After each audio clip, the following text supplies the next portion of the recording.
Are you about to commit a mutiny? Man overboard. They've had enough. Have you had enough? Are you ready to jump ship? Expats are committing mutiny.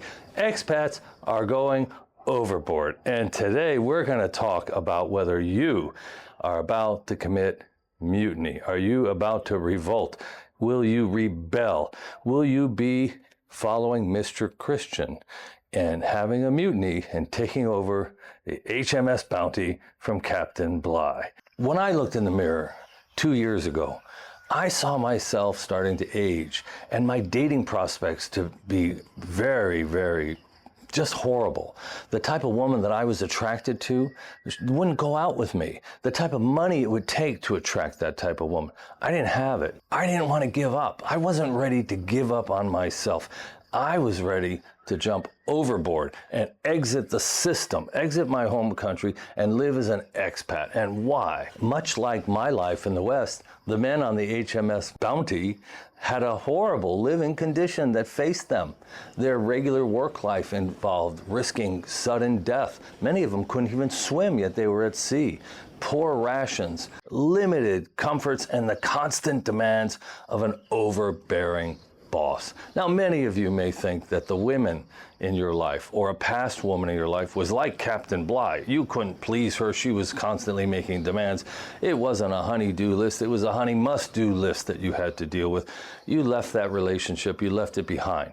Now, in 2025, it's time to love yourself. It's time to jump ship and look for a world, a new world where there is sunshine, beauty, and comforts that you could never dream of unless you break out of your current system. Today, I'm going to tell you a story.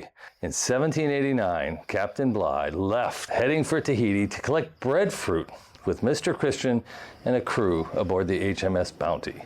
Captain Bligh insists on discipline, but when they got to tropical Polynesia, when they got to Tahiti, and they met the local women, ready to welcome them, ready to treat them like their husbands, instead of breadfruit, the men on board discovered another passion. And the loving treatment they received, they mutinied. Today, we're going to talk about you. Are you about to commit a mutiny? Is it going to be man overboard in Philadelphia, Toronto, London, Sydney? Have you had enough? Are you ready to jump ship? And stay tuned. You may not know this little historical fact, but Captain Bligh ran into more trouble later on in his career in Australia. Just a little known factoid I'll share with you. Let's talk about what happened on the HMS Bounty that led men to leave their home country, to desert from their duties, to follow Mr. Christian and run from the law just so they can enjoy the fruits, not the breadfruit, but the fruits of the new world. It was a time of extreme poverty and social injustice and political upheaval. And there was a king and there was a type of poverty that led men to join the Navy. And at home, it was often a loveless marriage, a marriage with no birth control, poverty, not many jobs. Many of the men on board these government ships would have been pressed by press gangs and dragged away from drinking establishments and thrown on board the vessels and almost kept as prisoners until they were far off to sea. Now, what are your conditions like where you are living in the West? What are the options for you when it comes to love, when it comes to dating, when it comes to making your pension go farther? What are the job options to make money at this point in your career? We're going to go ahead and talk about why 2025 could be the year you jump ship. It could be Thailand, it could be the Philippines, it could be another exotic destination in the world where the cost of living is less. What are you facing back home? So right off the bat, one reason for jumping ship is your economic circumstances. We've had a horrific round of inflation. We've had an economy where the rich are getting richer and the regular man is suffering. And now the cost of eggs and bread and milk and to take a vacation and to get a decent housing has skyrocketed. And you're looking around and you're saying your pension just won't buy what you thought it would. Or possibly you had a setback. Possibly a business suffered during the lockdown. Possibly an investment went bad. And now you're looking at less and you're trying to figure out how you can economically do the best for yourself. Dating opportunities, they're just terrible. If you're a 65-year-old man and you're on Match.com, if you're on Tinder, if you're on one of the dating apps, if you just go out to the health club and try and meet somebody 10 years younger than you, you're going to have to pull up in a Mercedes-Benz. You're going to have to pull up in a brand new car. You're going to have to take her shopping for jewelry on the first date. It's an expensive $200 dinner to date her, and she will appear very entitled. She thinks she's all that. There's a supply and demand problem where you live today. There's a huge supply of you and a really small demand of attractive, pleasing women who are height and weight proportional. That's the reality. Like the sailors on the HMS Bounty, when they went ashore, they quickly found there wasn't the same ethical and moral dilemma towards physical relationships amongst men and women.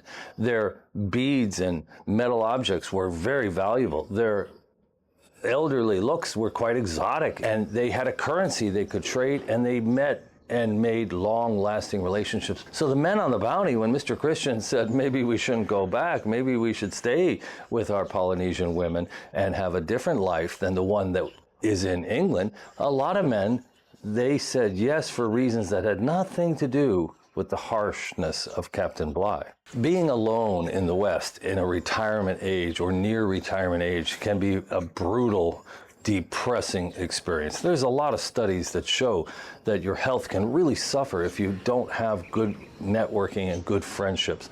And a lot of men are searching for that last relationship in their life. It could be a long-term relationship, it could be a marriage. They want one more relationship, and they want a younger woman. They want a woman that really will give them excitement and energy in their later years. And in Asia, and the Philippines in particular, you're gonna find a real acceptance of an age gap relationship. The woman's parents, her cousins, her relatives, her classmates are all going to see it quite favorably, much more so than in other Asian countries where maybe a 20-year age gap is acceptable. Here in the Philippines, you can get 30, 37 years like myself age gaps and live a really happy life with a great partner. A partner who has that old school girlfriend personality and persona that you're looking for. When you jump ship, you're not the only mutineer. When you come to the Philippines, you're going to find communities of expats who've jumped ship previously, jumped ship the same time with you. They're just arriving, they've been here a few years, and there are expat communities. Myself, I have a card group with 10 guys on every Monday, and I golf with 6, 7, 8 guys once a week as well. And then there's expat meetups. And that's not just in Cagayan de Oro. We don't have that many expats here, but you will find like-minded Westerners. If you're watching this video, you've been watching Philippine niche videos, and stories abound of men who've been successful and have met young, beautiful Asian women and have created a successful life for themselves. You know, there's lots of stories where expats lead with their money. They create a profile on a dating site that shows a $100,000 car in the background. They show off their fancy house. They send money before they meet the girl. They break the golden rule, don't share the gold.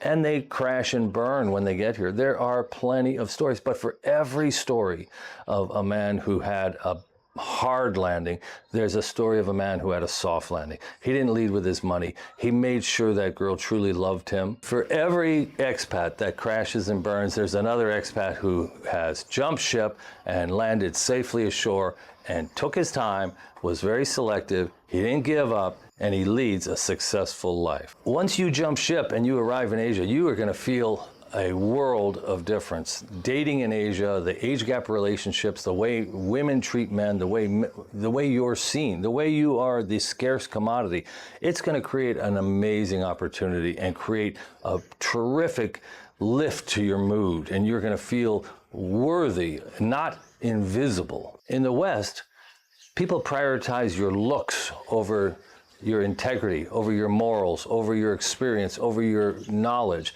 how young you look, how good looking you are, whether you have hair on your head or not is the most important thing. Not here in Asia. In Asia, people are interested in your experience and your success and whether you can provide security for them. And it's a whole new dating experience. And you're going to be very, very warm to that. Today, we have new technology that can bring you to your potential destination before you arrive. I always recommend you go online, put a stake in the ground, buy your ticket to Manila, buy your ticket to Cebu City, and then use the technology that's available and try and meet an educated woman, a like-minded woman. Don't worry about whether she lives near Dumaguete or any of that nonsense. Search the entire Philippines and look if you can find a unicorn, a hidden gem.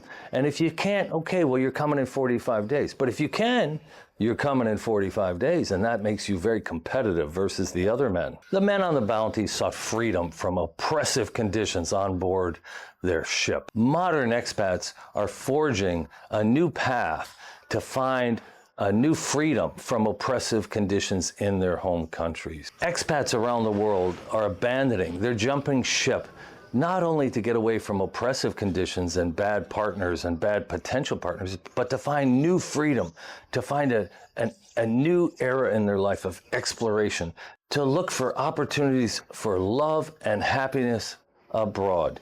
Unlike those who followed Fletcher Christian, you will not be a fugitive from the law.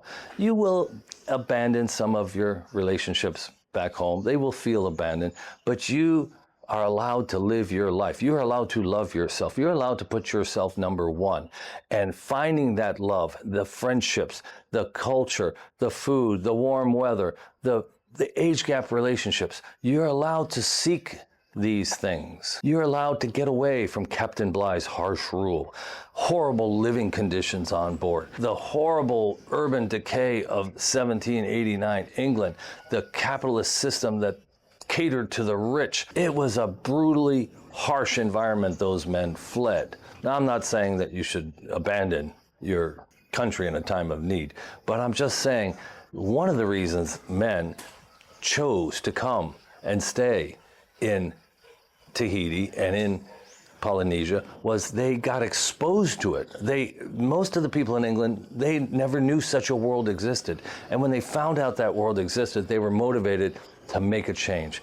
Today, we have YouTube. Maybe 100 years ago, we had magazines and books that described Asia, the Philippines, Thailand. But today we have YouTube, and you have figured this out, and you're watching my channel and other channels, and you're seeing the quality of the women that we are married to or we date. You're seeing the way your dollar goes so far. This property that I'm living on right now, overlooking this canyon, I pay $850 to $900 a month, depending on the value of the dollar. Your money will go so much farther.